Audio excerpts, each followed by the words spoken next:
John Calvin is perhaps the most loved and hated of the reformers. His name is both famous and infamous, depending on your opinion of him and what has become known as Calvinist theology or Calvinism.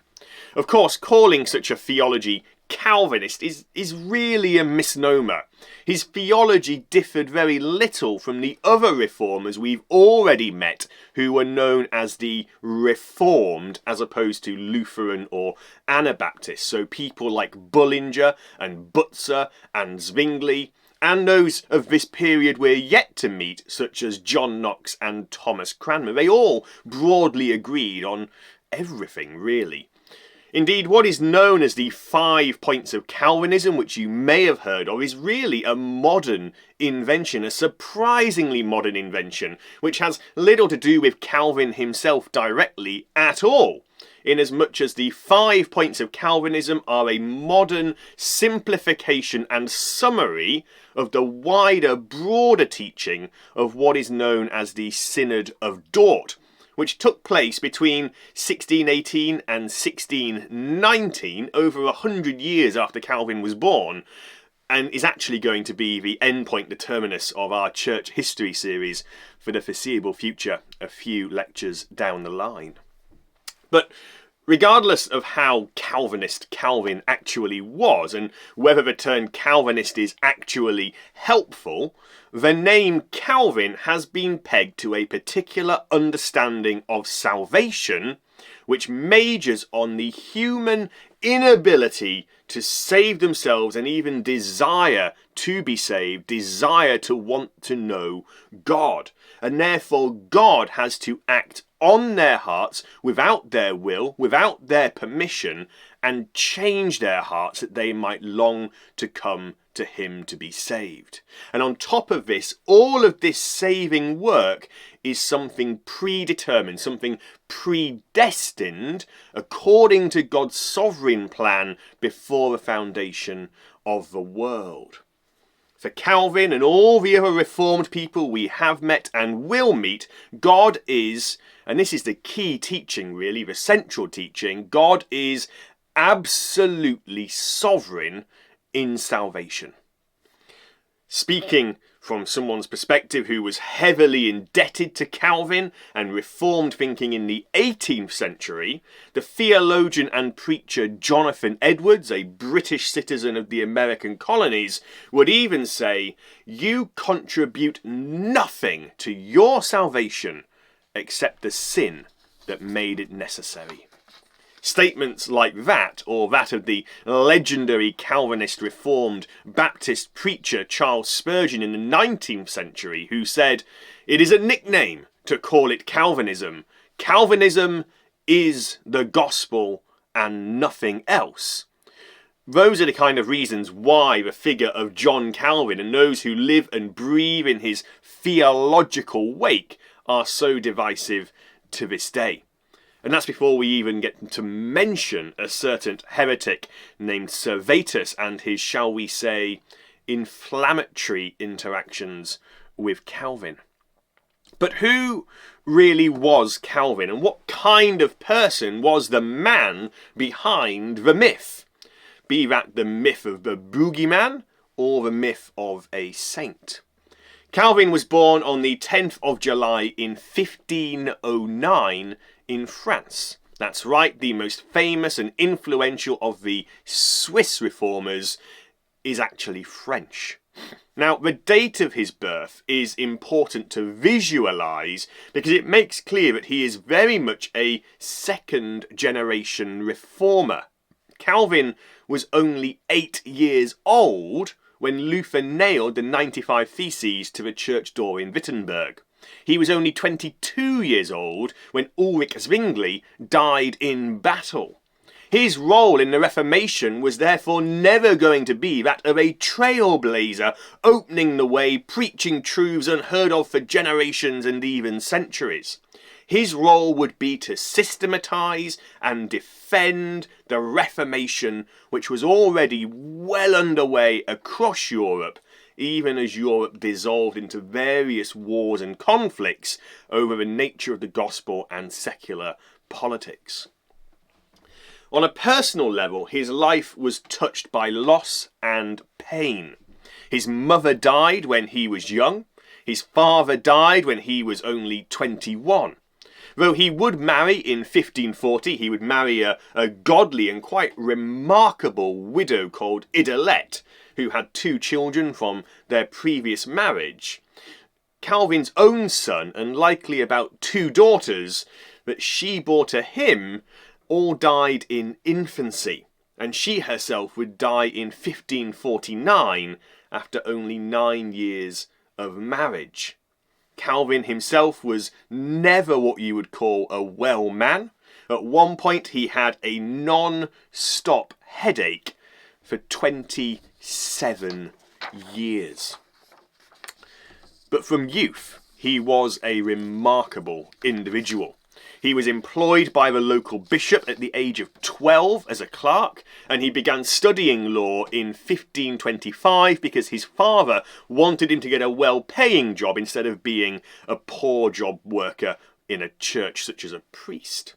The exact date of his conversion is unknown, although he describes it as a sudden conversion in which God subdued and made his mind teachable instead of hard, and inflamed his heart with an intense desire for godliness and knowledge of God.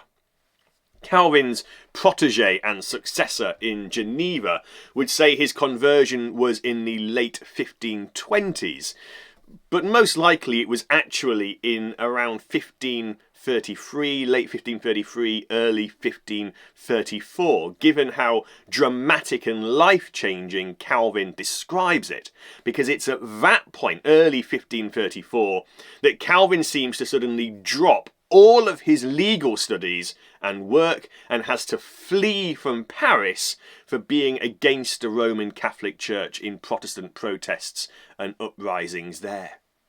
Almost 25 at this point, forced to flee Paris for his beliefs, he settled in Basel for a few years. And it was here that he first published the first of many editions of his infamous Institutes of the Christian Religion, arguably one of the most important and influential books in human history, given the impact it would have ultimately on English common law, the Puritan movement, and therefore the establishment of the United States of America, much of the ethos behind the United States, and thus the worldwide influence of America throughout history to this day. Now, the Institutes is a systematic theology of everything Christian, written in a great but very readable depth. It's a chonky tome. I'll show it to you later in this lecture. But if you're really interested in Christian theology in general, it's a book that you should certainly get the time to read. Ultimately, Calvin set his sights on going to Strasbourg for a quiet life of study and scholarship and prayer under the well-known and respected reformer Martin Butzer. One slight problem. There was a war raging in the lands between where he was and Strasbourg. So Calvin took a detour through Geneva. And it was in Geneva that a fan of his, a reformer called William Farel, sought Calvin out and begged him to stay in Geneva as a pastor to help grow and reform the church. Calvin didn't want to be a pastor. It was never on his radar, but Farel was a massively charismatic and persuasive individual full of fire and passion, and he saw in Calvin the intellectual giant that he needed to offset his own charisma. And Calvin reluctantly agrees. But he didn't really want to do this pastoral ministry. He didn't want to be a pastor. He wanted to read and write and teach and pray. And frankly, he wasn't well suited to being a pastor at this time in his life. He lacked any experience, and Geneva was a difficult and brutal place at the time for such a young pastor to be in the middle of the Reformation and all the politics and conflicts that was causing. But Calvin agreed, and he began preaching through books of the Bible, verse by verse, and worked on drawing up a confession of faith that the citizens of the city were supposed to subscribe to. But that's when things take a turn for the worse, as Calvin, and especially Farel, rub the city council up the wrong way. France, which was Roman Catholic and was persecuting Protestants, was seeking an alliance with Geneva. And then you had this debate around the kind of bread to be used at communion. Was it to be leavened bread or unleavened bread? And the town council says one thing and Calvin says the other. And when it comes time for communion, Calvin refuses to give out the communion because it's the wrong kind of bread. And it's an absolute mess that causes a riot. And Calvin and Farel are forced from the city in 1538 after just 2 and a bit years, and told never under any circumstances to return to Geneva. Calvin hated being a minister, and he was glad to put that part of his life behind him and to finally get to Strasbourg for his life of study and writing and learning from Martin Bucer. But Bucer had other plans for Calvin, and he asked Calvin to pastor a small church in Strasbourg made up of French Protestant refugees, about 500 people in total. And here, in a more familiar place, not caring for a whole city or trying to reform a whole city, and its politics being involved, and with the care and the friendship of Bucer, Calvin actually loved his time in Strasbourg. Indeed, it was the happiest of his life, where he grew as an individual and importantly as a pastor, and of course even got married. When plague struck the city, and the doctors and the dignitaries left, as they often did, Calvin stayed and ministered to the sick. He married, he laughed, he loved, and he wrote. He completely reworked his Institutes of the Christian Religion, and he wrote a commentary on the book of Romans, which included his own translation and extensive notes. And his commentaries over his life would keep on coming, so that by the end of his life he had written commentary on nearly the entire Bible. He died before he could finish off the last number of books in the Old Testament, and he never wrote one on the book of Revelation, which he didn't do simply because, as he said, he didn't really understand it enough and he wouldn't know where to begin. Just to show you a bit of context of just how much Calvin actually was writing at this time, let me show you exactly what we are talking about. This over here is all of Calvin's commentaries on the Bible, and this is not exactly small text. These are significant tomes full of Calvin's notes in quite small text, to be honest. On top of that, you of course have the Institutes of the Christian Religion, which, as I said, is a significant and, as I like to call it, chunky tome, especially when you consider that the font is this small across the entire book. So yes, Calvin wrote a lot of commentaries, and they're still my go-to commentary series when I'm preparing sermons and doing other kinds of ministry. I think every minister who writes sermons should probably be consulting Calvin if he has something written on that subject. And given his love of writing, his love of teaching and all of those things, it would obviously take something really unexpected and dramatic to draw Calvin away from his happy French church who wanted him and his time of study and writing. And that unexpected thing was an embassy from Geneva in 1540. The city council, broadly Protestant, had reconsidered things. The counter-reforming cardinal of the Roman Catholic Church in Italy, Saletto, wrote to Geneva around this time calling it to come back to the Roman Church. And he was very convincing in his letter and book and argument about the reasons why they should abandon Protestantism and return to Rome. The city council floundered. They had no one who could address this. They needed an expert. They needed a man of intellect and rhetoric, a gentle but firm soul. They needed John Calvin.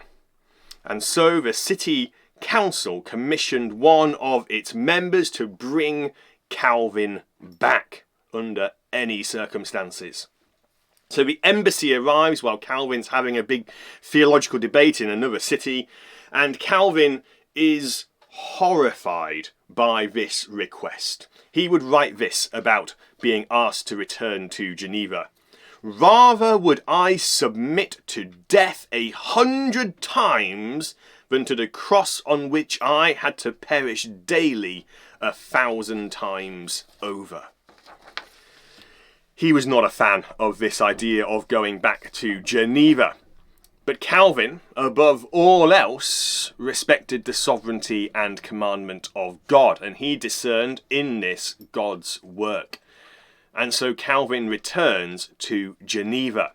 And his first act when he gets back to Geneva was to preach a sermon. Now, he could have preached on anything that he wanted to. He could have had some very choice words to say about the city council and the people of the city and how poorly he had been treated last time he was there. I know that in my heart I likely would have made some kind of scene and show about it. And yet what did Calvin do when he got into the pulpit? He simply picked up the Bible and started preaching from the next verse of the book of the Bible he was preaching on before he left. He remembered what verse of the Bible he'd got to 2.5 years prior, and he simply started preaching again from the next verse as if nothing had changed and nothing had happened. Across his years in Geneva, Calvin would actually preach over 2,000 sermons, each one lasting more than an hour, and all of them preached without notes. Between March 1555 and July 1556, Calvin would preach 200 sermons on the book of Deuteronomy alone, going verse by verse. Popular opposition to Calvin would continue, though, on his return to Geneva, and would even extend to death threats left in the pulpit when he got up there to preach, and people in the night shooting muskets into the wall of his house. He wanted to resign, but the council denied him that. And then comes Michael Servetus. Now, Servetus was a Spanish radical reformer, Anabaptist, who denied the Trinity and also denied infant baptism. In other words, he was a heretic in the minds of the church at the time. And like many radical reformers and Anabaptists, the universal penalty for denying the Trinity for such blatant heresy across all of Europe, Protestant, Catholic, didn't matter, was death. But Servetus was also seemingly obsessed with John Calvin, in whom he somehow seemed to see an intellectual equal or nemesis of some kind. Now, Calvin had actually first encountered Servetus in Paris many years prior, in 1534, when at the request of Servetus to meet, Calvin risked his life to sneak into Paris, only to be stood up by Servetus. After that, they corresponded through letters while Servetus was in hiding from the Inquisition as a physician. He was a remarkable physician, a remarkable individual. And he would send a book to Calvin on his thoughts on the Trinity, and Calvin would say, "I'm sorry, I don't think that's true. Have a copy of my Institutes." Servetus would send the Institutes back full of insulting comments on all that was written in there. Calvin would respond back and forth to the point where Servetus got so rude and antagonising that Calvin simply stopped replying. But Servetus kept sending the letters anyway. Sometimes his letters were full of praise, other times they were full of vitriol. Servetus was almost certainly not entirely on the level, mentally speaking. One of those geniuses who was borderline into madness. And the problem came when Calvin understood from the letters exactly where Servetus was. And Calvin tells a friend about this correspondence with Servetus. And that friend tells his cousin in France where Servetus is hiding as a physician. And that cousin tells the Inquisition. And Servetus is arrested and sentenced to death by burning like all heretics were. And key to his conviction were the letters Calvin had sent him in reply to the letters Servetus had sent Calvin. Servetus had kept those letters and they were key in his trial and condemnation. But the day before he is supposed to be burnt at the stake, he somehow escapes from jail and flees from the Inquisition. And he decides, in his not entirely mentally stable mind, that the best course of action is to go straight to Geneva and meet Calvin face to face. Now, this was a very silly and idiotic and downright suicidal course of action. Calvin had already told him in letters that due to the laws of Geneva, and indeed his own conscience, if Servetus ever came to Geneva, he could not guarantee that he would leave alive. He was a dangerous heretic whose teaching could condemn people to hell. But Servetus ignores this, and he enters Geneva, makes a beeline for the church where Calvin is preaching, and there makes himself known only to promptly be arrested in the church. Now, when the Inquisition of the Roman Catholic Church gets wind of this, they demand that Servetus be extradited back to France so they can burn him properly this time, rather than burning a paper effigy of him and his books like they'd had to do after his escape. But that was politically difficult for the Genevan community to do. But likewise, Geneva, as a Protestant church and city, could not look weak on the Trinity or infant baptism as if these were not important. So the truth of the Trinity was less important to them than Rome if they didn't condemn and burn Servetus themselves. And so for his blasphemies, as Calvin himself would call them, Servetus is put on trial in Geneva with the charge of heresy and the punishment of death by burning, just as it would have been had he been caught by the Roman Catholics, or indeed any other Protestant city-state for that matter. Calvin was actually personally barely involved in the trial, and didn't even appear there in person. And when Servetus is sentenced to death by burning, Calvin even asks the council to instead allow him a quick and painless death by beheading. But the council refuses, not wanting to look weak before Rome and shame the Reformation, but also because key players on the council were still against Calvin and would do the opposite of anything that he requested. With the support of all the other Swiss Reformed churches and even Melanchthon from the Lutheran side, Servetus was burned alive, a death Calvin did not in the least regret or oppose in itself. Calvin, not really having intended any of this, ends up being declared a hero and defender of the truth of the Trinity and champion against the hated and evil Anabaptists. Which is a bit laughable on one level, to be honest, given that his wife had been an Anabaptist and was married to an Anabaptist, and the stepchildren were therefore brought up, at first at least, to be Anabaptist. Of course, she was then widowed and married Calvin, as we know. But if he hated Anabaptists so much, he wouldn't have entered into such a potentially scandalous marriage.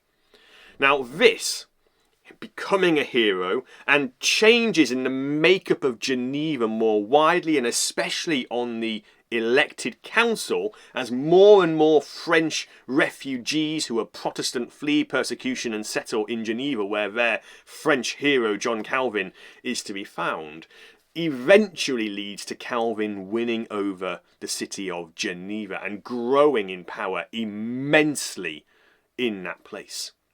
Indeed, at this time, Geneva was a haven for Protestant refugees from across Europe. For example, not only from France and Italy, but also when Mary came to the throne in England, many of the reformers fled to Geneva. And it is there that they would come to learn from Calvin and Beza, and history in England and church history in England and Scotland would be greatly changed and influenced by this. From 1555 to 1564, Calvin finally had the support and peace in the city to get on with his passions of preaching and teaching.